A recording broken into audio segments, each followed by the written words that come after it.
నా మనవడు ఊళ్ళో ఉంటే నీ మనవరాలకు పెళ్లి కాదని వాడిని ఊళ్ళోంచి బయటికి గెట్టేయమని సలహా ఇస్తావా? ఆనాడు నా తల్లిదండ్రుల్ని చంపుకోలేక నా ప్రేమను చంపుకొని నిన్ను పెళ్లి చేసుకోలేదు. ఆ కక్ష మనసులో పెట్టుకుని నీ మనవరాల్ని నా మనవడి మీద గుసుకొల్పి వాడిని ప్రేమలో దించి వాడి మనసు ముక్కలు చేస్తావా? అందుకే చాలగా వాడిని ఊళ్ళోంచి గెంటిస్తావా? వీరుడు నోరు మొయ్. నా పేరు వీరయ్య దొర. పెళ్లి పెటాకులు కాని నీకు, పిల్లా జల్లాలేని నీకు కడుపు తీపి గురించి ఏం తెలుసు? నా మనవడు ఇప్పుడు ఎక్కడున్నాడో ఏమయ్యాడో తెలియటం లేదు. 4 రోజుల లోపల వాడు ఊళ్ళో కనుక రాకపోతే నేను రాక్షసుడు అయిపోతాను. ఈ అవమానం భరించలేక వాడేదైనా అఘాయిత్యానికి పాల్పడితే అందుకు కారణమైన ఏ ఒక్కరూ ప్రాణాలతో ఉండరు. జాగ్రత్త.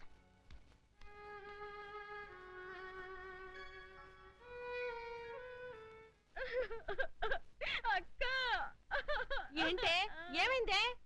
సీనుబాబుని ఊళ్ళో నుంచి ఎల్లగొట్టారక్క. ఆ విషయము నేను విన్నాను. అంత మాత్రం దానికి ఏడుస్తూ కూకోవాలంటే ఎరిమోహమా? సీనుబాబు 4 రోజులు ఊర్లో లేకపోవడం మనకే మంచిది. ఊర్లో ఉన్నాడనుకో లటుక్కున ఏదో ఒక రోజు జానకమ్మ మనవరాలి మెల్లో తాళి కట్టేస్తాడు. ఇప్పుడు అసలు భయమే లేదు. ఒకవేళ 4 రోజుల తర్వాత తిరిగి రాకపోతే ఉలిపై పొట్టేం కాదు, రాకెక్కడికి పోతాడు? నువ్వు ఏడుతూ కూకోమాక. మంది ఇప్పుడు దొరల వంశం.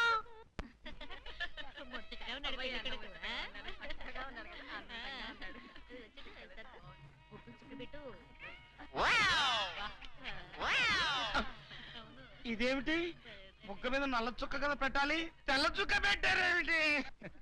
నల్ల బొట్టు పెడితే నీ రంగులో రంగు కలిసిపోద్ది. నువ్వు పొగ్గుకుంటావు కదా, అందుకే నేనే తెల్ల చుక్క పెట్టమన్నా. డాడీ, అందరికి కాఫీ టిఫిన్ అవి అన్నీ లేదు చూడు. అదేమిట్రా, కళ్యాణ మండపం ఇంకా రెడీ కాలేదు? ఇటీ తీసుకోండి.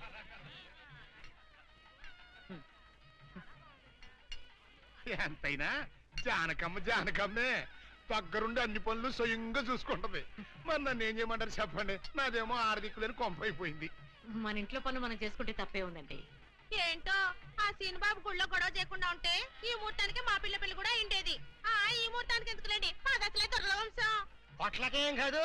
అమ్మా సుందరి, అమ్మా సుందరి. ఏంటమ్మా ఏమైంది? ఏమోనండి, ఉన్నట్టుండి కళ్ళు తిరిగి పడిపోయింది. సుందరి రండి రండి, పాపం ఉన్నట్టుండి పిల్ల కింద పడిపోయిందండి. మీరు చూడండి.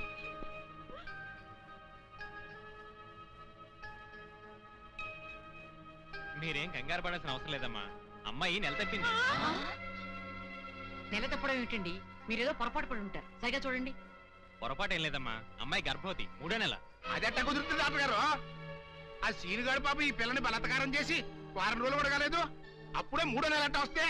అది డాక్టర్ గారిని అడగాల్సిన ప్రశ్న కాదండి, అమ్మాయిని అడగాల్సిన ప్రశ్న. ఏమే సుకుమారి, ఏంటిదంతా? నాకేం తెలీదు. తెలీదు. మీరెవరు నాకు కందులు పెట్టినట్టే నేను మీకు రహస్యం చెప్తా. సుందరి కడుపులో ఉన్న బిడ్డకు తండ్రి నేనే. ఏంటా నువ్వు చెప్పేది? ఆపండి, ఇదంతా అబద్ధం. వీళ్ళు చెప్పేదంతా పచ్చి అబద్ధం. నాకెవరితోనూ సంబంధం లేదు. నేను కన్న పిల్లనే. ఊరుకోవే. ఆ వేరేతోన్న మనోడు నిన్ను బలాత్కారం చేసిన తర్వాత కూడా నువ్వు కన్నెపిల్లవు ఎలా అవుతావు? వీళ్ళంతా చెబుతున్నది నిజమే అయితే నువ్వు ఆడపిల్లవే గాని కన్నె పిల్లవెలా అవుతావు? కాదు, నేను కన్న పిల్లనే. నన్ను సీనుబాబు పాడు చేయలేదు. ఏంటి? సీనుబాబు నిన్ను పాడు చేయలేదా? మరి అతనే నిన్ను బలాత్కారం చేశారని అయ్యాల పంచాయతీలో ఎందుకు అబద్ధం చెప్పావు? సీనుబాబుని నేను ప్రేమించాను, కానీ సీనుబాబు సౌందర్యని ప్రేమిస్తున్నాడు. సీనుబాబు నాకు కాకుండా పోయాడు అనుకున్న బాధతో నేను చచ్చిపోబోతే, సీనుబాబు నీకు దక్కాలంటే నేను చెప్పినట్టు నాటకం ఆడమంది మా అక్క. అంతేగాని నేను చెడిపోయిన దాన్ని కాదు. సీనుబాబు నన్ను పాడు చేయలేదు. అసలు నేనే తప్పు చేయలేదు. అబద్ధం, దాని మాట లేదు, నమ్మకండి. కళ్ళు తిరిగి పడిపోవడంతో ఏదేదో మాట్లాడుతుంది. కప్పనోరు దాని అమాయకురాలు చేసి నువ్వు ఇంత నాటకం ఆడతావా? ఆ వేరే ద్వారా మనవుడు తప్పు చేశాడంటే నేను నమ్ముతాను అనుకున్నావుటే? నువ్వు ఆడిన నాటకం నలుగురికి తెలియడం కోసమే నేను ఇలా నమ్మినట్టు నటించాను. ఏమిటే కూసావు? నీది దొరల వంశమా? ఏది మళ్ళీ ఇంకోసారి కూతకోయి నీ పళ్ళు రాలకొడతాను. జాగ్రత్త. వాసిని అమ్మ కడుపు మారా. నువ్వు చెప్పిన మాటలన్నీ నిజమని నమ్మి బంగారు లాంటి కుర్రోణ్ణి అనరాని మాటలన్నీ అన్నాను కదంటే, మచ్చలేని నా పంచాయతీ ప్రెసిడెంట్ పోస్ట్ లో తప్పుడు తీర్మానం చేశాను కదంటే, అయితే ఇప్పుడు అందరి ముందు సరైన తీర్మానం చెబుతున్నాను. ఏ రైతురా మనవడు నిర్దోషి అని తేలిపోయింది కాబట్టి ఈ సప్పిడి సుకుమారి చెల్లెల్ని ఆ బాబు పెళ్లి చేసుకోవాల్సిన అవసరం లేదు. అంతేకాదు, ఈ సప్పిడి సుకుమారి తను చేసిన తప్పుకి ఈ గ్రామ పంచాయతీకి 10,000 రూపాయలు జరిమానా కట్టాల్సిందే. అమ్మ జానకమ్మ, నీ మూలంగా నేను చేసిన తప్పు దిద్దుకునే అవకాశం కలిగిందమ్మా. నీ మేలు మర్చిపోలేను. సుందరి,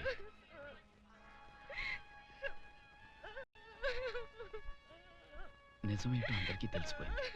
ఇంకా ఎందుకు బాధపడతావు? ఊరుకో. సౌందర్య, నానత్త, నేను విన్నదంతా నిజమేనా? అవునమ్మా, అది చెబుదామని వచ్చాను. నానత్త, పిచ్చి తల్లి, సీను నా కళ్ళ ముందు పుట్టి పెరిగిన బిడ్డమ్మా. అతను ఎలాంటి వాడో నాకు బాగా తెలుసు. అందుకే నువ్వు సీనుని ప్రేమిస్తున్నావంటే నేనెంతో సంతోషించాను, ప్రోత్సహించాను కూడా. సీను నిర్దోషిని రుజువయ్యే వరకు అతని ఊళ్ళో ఉండకూడదు. ఉంటే సుందరికి సీనుకి పెళ్లి జరిగిపోతుంది. అలా జరగకుండా ఉండాలని సీను నీ ఊరి నుంచి బహిష్కరించేలా చేశాను. పాపిష్టిదాన్ని, నా సీనుని ఎంతో బాధ పెట్టాను.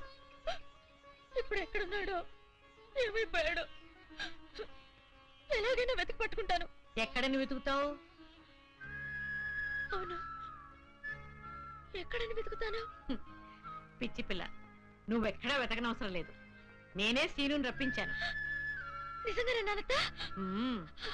మోహన్ చూడరా. సీను, సీను,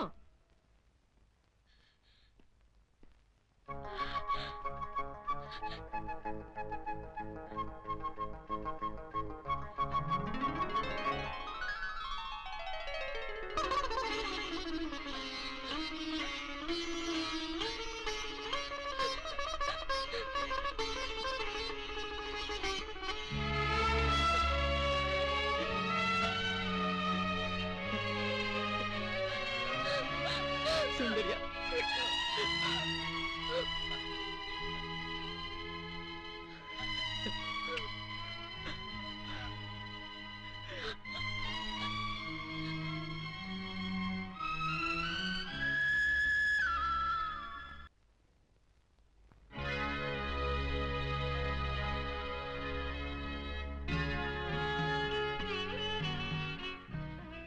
జానకి, చచ్చా, ఏమిటో ఇది?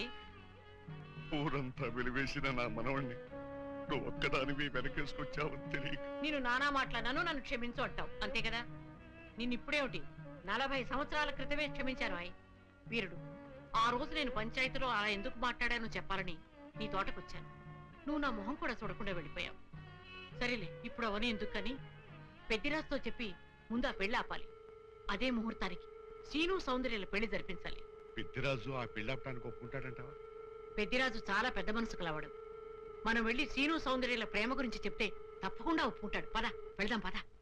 అవునమ్మా, నాది పెద్ద మనసే, నేను కాదన్ను. నేను అతి మంచోణ్ణి, అది కాదన్ను. అట్టా అని చెప్పి నా కొడుకు పెళ్లి పేట్ల మీదే ఆపు చేసే అంత పెద్ద మనసు నాకు లేదమ్మా. ఇంకా పెద్ద మనిషి అనిపించుకోవడం కోసం నా కొడుకు బతుకు బజారు పాలు చేసేంత చిన్న మనిషిని కూడా కాదు. ఇంకా మీరు వెళ్ళండి. అది కాదు పెద్దిరాజు, నా మనవరాలు వీరయ్యదుల మనవుడు ప్రేమించుకున్నారు. మరి ఆయన మనవాడిని ప్రేమించిన పిల్ల అయితే నా కొడుకుని పెళ్లి చేసుకోవడానికి అట్ట ఒప్పుకుందండి. అందరితో పాటు నా మనవరాలు కూడా సీనును అపార్థం చేసుకుంది. తన ప్రేమ విఫలమైందన్న ఉక్రోషంతోనే మీ అబ్బాయితో పెళ్లి కొప్పుకుంది. సీను నిరపరాధిని నిరూపించడం కోసమే నేను కూడా ఇంతవరకు ఆగవలసి వచ్చింది. అంటే మీ పిల్లల ప్రేమ కోసం నా బతుకుని భాగంగా పెడతారన్నమాట. ఏమమ్మా, పిల్లని అడిగాం, మీరు సరేనన్నారు, శుభలాకి అత్యయించాం. ఇప్పుడు వాళ్ళందరూ పెళ్లికి వచ్చారు. ఇప్పుడు పెళ్లి ఆపు చేయమంటే నా పరువు ఏమవుద్దో ఒక్కసారి ఆలోచించవా? నిజమే పెద్దరాజు, ఆ మాట నిజమే. కానీ ఈ పెళ్లి జరగకపోతే ఆ పసిపిల్లలిద్దరూ బతకరు. ఈ పెళ్లి జరగకపోతే నా కొడుకు బతకడండి. అవును, నేను దక్కను గాక దక్కను, ముందు నేనే చచ్చిపోతా. ఎన్నారుగా, మీ మనవడ కోసం నా కొడుకుని చంపుకోమంటారా? పెద్దరాజు గారు, నా కూతురు పెళ్లి విషయంలో వాళ్ళకి ఎలాంటి సంబంధం లేదు. మా అమ్మాయికి మీ అబ్బాయికి పెళ్లి జరిగి తిరుగుతుంది. తాతబ్బాయి, అత్తయ్య, దయచేసి నా కూతురు జీవితాన్ని నీ జీవితంలో చెయ్యి. పెద్దరాజు గారు, వీళ్ళు ఎంతకైనా తెగించిన కన్ను. అందుకే పెళ్లి తర్వాత చేసే అప్పగింతల కార్యక్రమం ఇప్పుడే చేస్తున్నాను. నా కూతుర్ని మీకు అప్పచెప్తున్నాను. నేను పెళ్లి చేసుకోను. ఆ మొక్క చెప్పాల్సింది ఇప్పుడు కాదు, కోళ్ళ. అమ్మాయి లోపల తీసుకెళ్లి అలంకారం చేయించు. ఎల్లో చూసారుగా, పెళ్లి కూతురు తండ్రి కూడా పెళ్లికి ఒప్పుకున్నాడు. మంచి మనసు ఉంటే ఉండి 2 అత్యంతలు వేసేయాలండి, లేకపోతే దయచేయండి. చేద్దామంటా? సౌందర్యని పెద్దరాజు నుంచి బయటికి తీసుకొస్తాం. ఎవరో డస్తారో చూస్తాం. అంటే కిడ్నాప్. నువ్వెక్కడ దొరికావయ్యా? సీక్రెట్ గా ప్లాన్ చేస్తుంటే ఊరంతా వినిపించేట్టు అరుస్తా. దానికి నువ్వు ఎందుకు మావా? మేమున్నాం. పదండ్రా.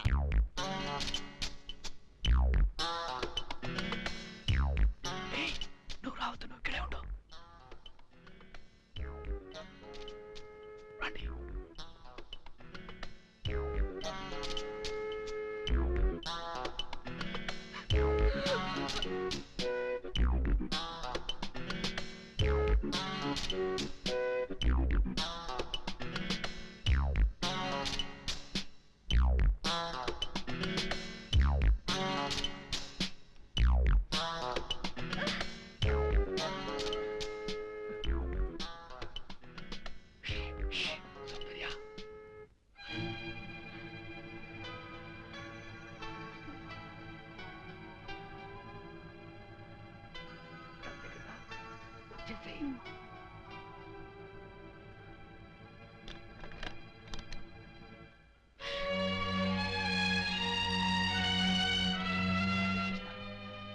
నువ్వు ఇప్పుడు వేసుకుని నువ్వు వెళ్ళిపో.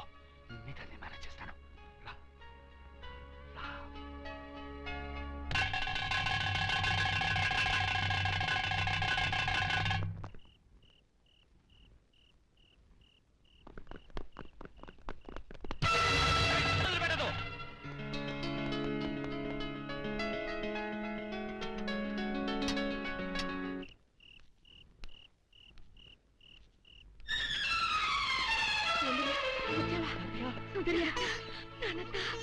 అన్ని విషయాలు తర్వాత మాట్లాడుకుందాం.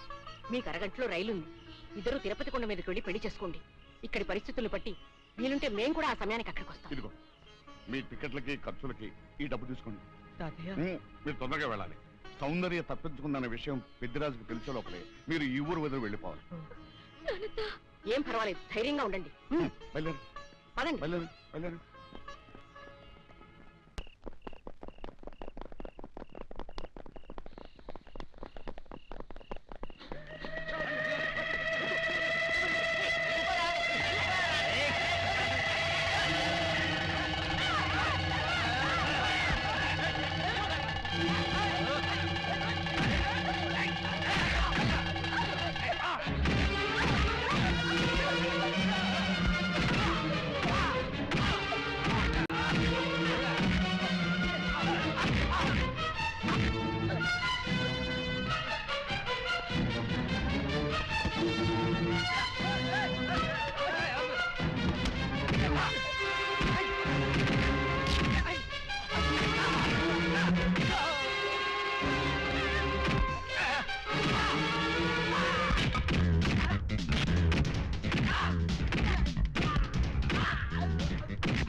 ఏమిటి నువ్వు చేసిన పని?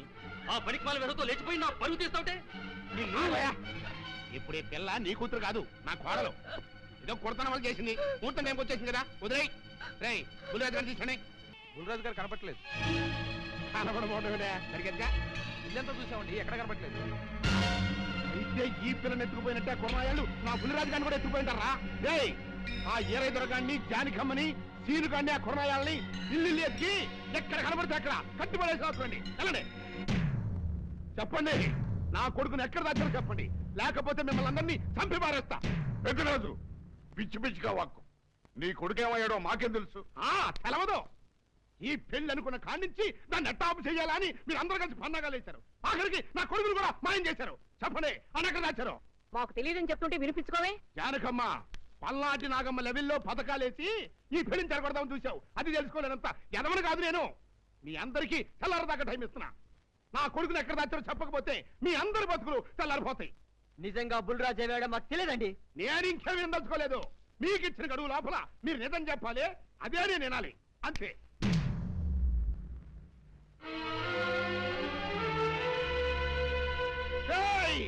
గడువు దాటిపోయిందిరా, మిమ్మల్ని అందరినీ చంపేస్తా. నిజం చెప్పండి. బాబు గారు బుల్రాజు గారిని ఎవరో చంపేసి చెరువులో పడేసారండి.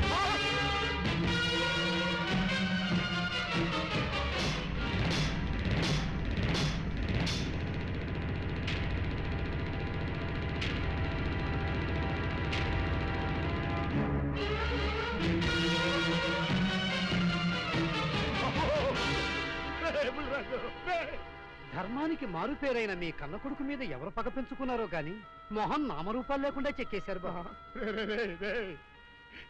నిన్ను ఈ ఊరి ప్రెసిడెంట్ చేద్దాం కదా అని ఎన్ని కలలు కన్నారా. అప్పుడే నీకు నూరేళ్ళు నిండిపోయారా. బుల్రాజు వచ్చారు ఇన్స్పెక్టర్ గారు. రండి, చూడండి ఈ ఘోరం చూడండి. పెద్ద మనుషులు అనుకున్న వాళ్ళందరూ కలిసి పన్నాగం పన్ని నా బిడ్డను పట్టను పెట్టుకున్నారండి. నా బిడ్డ సాగు కారణమైన వాళ్ళు ఎవ్వరూ బతికి బట్ట కట్టడానికి లేదండి. ముఖ్యంగా ఇదిగో ఈడనండి, ఈడ నా కొడుకుని చెప్తుంది. మీ ఆవేశాన్ని కాస్త తగ్గించుకోండి. అసలు మీ అబ్బాయిని ఇతనే చంపాడడానికి సాక్ష్యం ఏమిటి? ఆశ్చర్యం ఏంటండి, ఈడో పిల్లలు ప్రేమించారంట. ఆ పిల్లనే మా అబ్బాయి పెళ్లి చేసుకోపోతుంటాను. వీళ్ళందరూ కలిసి ఆ పెళ్లిని ఆపుదామని చూశారండి. అది కుదర పోయేటప్పటికి ఈ ఘోరం తలపెట్టారండి. ఓకే ఓకే, మీరు ఆవేశపడకండి. ఆ విషయాలన్నీ చూసుకోవడానికి మేమున్నాం. Mister, your under arrest. Constables, అది తీసుకురండి. ఆగండి, ఈ హత్య చేసింది సీను కాదు. అతను కాదా? మరెవరు? నేను. జానకి, అవును వీరుడు, బుల్లిరాజుని నేనే చంపాను. నువ్వు చంపావా? నేను నమ్మను. అవును, నా మనవరాలికి సీనుకి పెళ్లి చేయాలంటే వీళ్ళెవరూ ఒప్పుకోలేదు. చూస్తూ చూస్తూ వాళ్ళ ప్రేమని బలి చేయలేకపోయాను. బుల్లిరాజు దగ్గరికి వచ్చి వాళ్ళ పెళ్లికి సహకరించమని ఎంతో ప్రాధేయపడ్డాను. అతనందుకు ఒప్పుకోలేదు సరికదా. చాలా అసభ్యంగా ఒక్క రాత్రి సౌందర్య తనతో గడిపిన తర్వాత సీనుకిచ్చి పెళ్లి చేసుకోమన్నాడు. నాలో ఆవేశం పొంగింది. ఏం చేస్తున్నానో నాకే తెలియలేదు. అక్కడ ఉన్న ఇనుపు లైట్ స్టాండ్ తో బలంగా బుల్లిరాజు నెత్తి మీద కొట్టాను. ఆ తర్వాత గాని నేను చేసిందేమిటో నాకు తెలియలేదు. కానీ అప్పటికే అతని ప్రాణాలు పోయాయి. వెంటనే శవాన్ని అక్కడి నుంచి తరలించి చెరువులో తోయించాను. ఇన్స్పెక్టర్ గారు, జరిగింది చెప్పాను. ఇందులో ఎవరి ప్రమేయం లేదు. ఈ హత్య చేసింది నేను. నన్ను అరెస్ట్ చేయండి. I see. అలాగా. కానిస్టేబుల్స్, ఆవిడ అరెస్ట్ చేసి తీసుకురండి. ఈ బాడీని పోస్ట్ మార్టం పంపించండి. వాళ్ళందరూ వదిలేయండి. పెద్దరాజు గారు, మీరు ఒకసారి స్టేషన్కి వచ్చి స్టేట్మెంట్ ఇవ్వండి.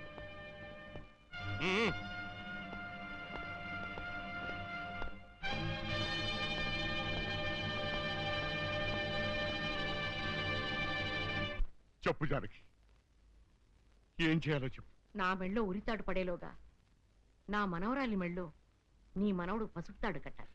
అలాంటి మాట్లాడక జానకి, నేను భరించలేను. నీకేమీ కాదు, పట్నం వెళ్ళి మంచి లాయర్ని మాట్లాడతాను. ఎలాగైనా సరే నిన్ను బయటికి తీసుకొస్తాను. నువ్వు నన్ను కాపాడే ప్రయత్నం చేస్తే నీ మనవడు ఉరికంబం ఎక్కుతాడు. ఏమిటో అనేది? ఈ హత్య నేను చేయలేదు.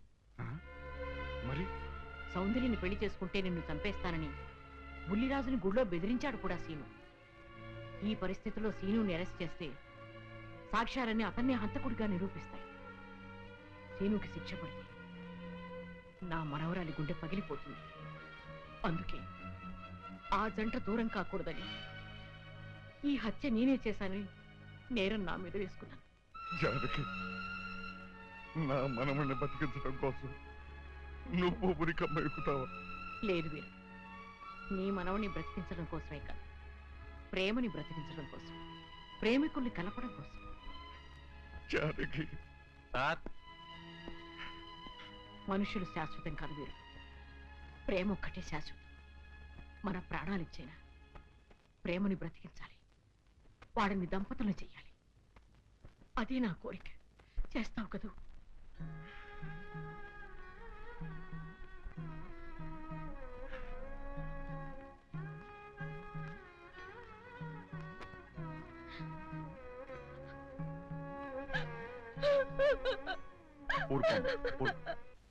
చెయ్యని నేరానికి జానకి శిక్ష అనుభవించడం నేను భరించలేదు.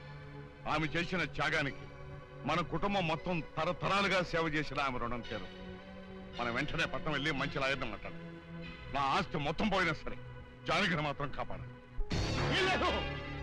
ఏ రైతు పట్టణం వెళ్తానికి లేదు, జానకమ్మని కాపాడడానికి లేదురా. ఏ మనవరాలి కోసమైతే నా ఒక్కగానొక్క కొడుకుని పొట్టలు పెట్టుకుని నా కడుపులో తెచ్చి రేపిందో ఆ మనవరాలి ఇంకా బతకడానికి లేదు. అది ఎక్కడ కనపడితే అక్కడ ముక్కలు ముక్కల కింద నరికేయండి.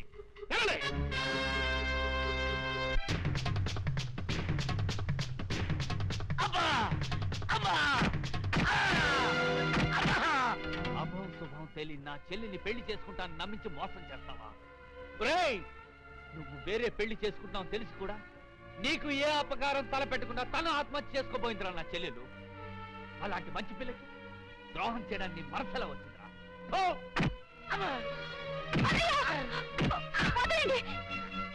పుల్లిరాజుని జానకమ్మ చంపేసిందనుకుని సౌందర్యని సీనుని చంపమని మనుషుల్ని పంపిస్తున్నాడు పెద్దరాజు. ఇప్పుడు ఈయన బ్రతుకున్న విషయం తెలియకపోతే సౌందర్యని సీనుని వాళ్ళు ఖచ్చితంగా చంపేస్తారు. వాళ్ళు పోతే జానకమ్మ వేరే ధర బ్రతకలేరన్నయ్య. పుల్లిరాజు నన్ను పెళ్లి చేసుకోపోయినా పర్వాలేదు, నా జీవితం నాశనం అయిపోయినా పర్వాలేదు. ఇంతమంది చావలి కాడు నేను కాకూడదన్నయ్యా. పుల్లిరాజు బ్రతికే ఉన్నాడన్న విషయం పెద్దరాజుకి చెప్పండి అన్నయ్యా, చెప్పండి. వినరా విను, ఇంత జరిగినా అది ఇంకా నీ మంచిగా కోరుకుంటుంది. ఇప్పటికైనా కళ్ళు తెరు. రాయ్ ఈ నీడ్ బాబు కప్ చెప్పండి రా. ప్రెసిడెంట్ గారి మనుషులు సౌందర్యం తీసుకుపోతున్నారు. మన సీని గారి స్నేహితులు వాళ్ళతో కలబడ్డారు. రండి రండి.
ముద్రస్తావు నా కొడక, నా కడుపులో చెడబుట్టారా.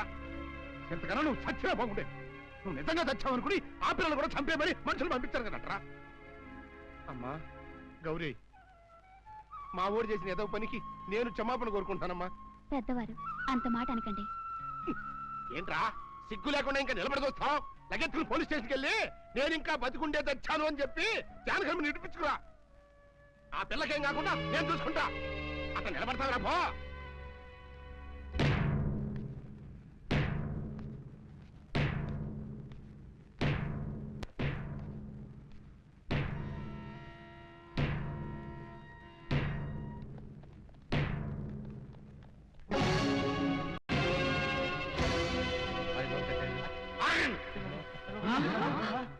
అడుగు ముందుకు వేశారో తలకాయలు పుచ్చకాయలా ఎగిరిపోతాయి.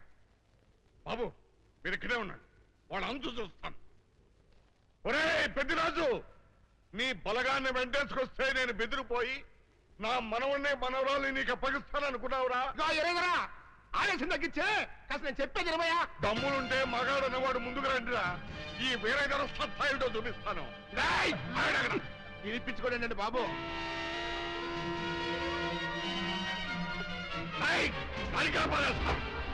తలకాయ ఎగిరిపోతాయి.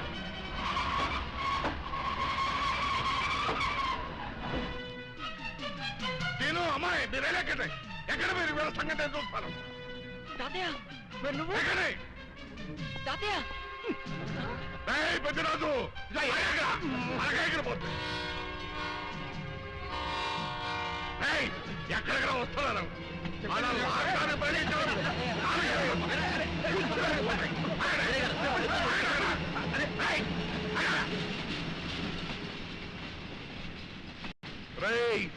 నా మనవడు మనవరాలు ప్రేమ పౌరాల్లా ఎగిరిపోయారా. వాళ్ళ పెళ్లి ఎవడాపుతాడో ఇప్పుడు ఆపండిరా. వీరుడు నేనే వాడిని దింపేశాను. వీరుడు నీకిచ్చిన మాటను కనీసం ఇప్పుడైనా నిలబెట్టుకుందాం అనుకుంటే ఎందుకు దించావు జానకి?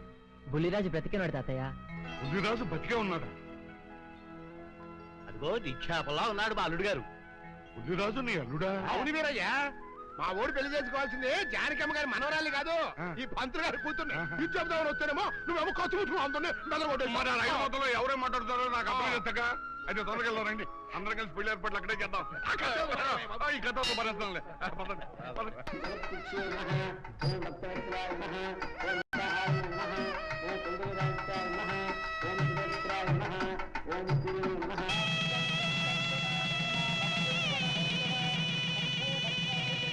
అంతా బాగానే ఉంది కనత్తయ్య, నాకు అంతు పట్టని విషయం ఒకటే.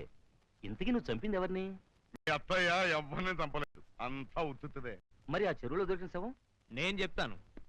కొత్తపల్లి నుంచి ఇప్పుడే మాకు రిపోర్ట్ అందింది. ఆ శవం ఆ ఊరు వాడిదేనట. పెళ్లి కొడుకు తరపు వాళ్ళకి పెళ్లి కూతురు తరపు వాళ్ళకి జరిగిన ఘర్షణలో అతను చంపేసి ఆ శవాన్ని మీ ఊరి చెరువులో పారేశారట. అది విషయం.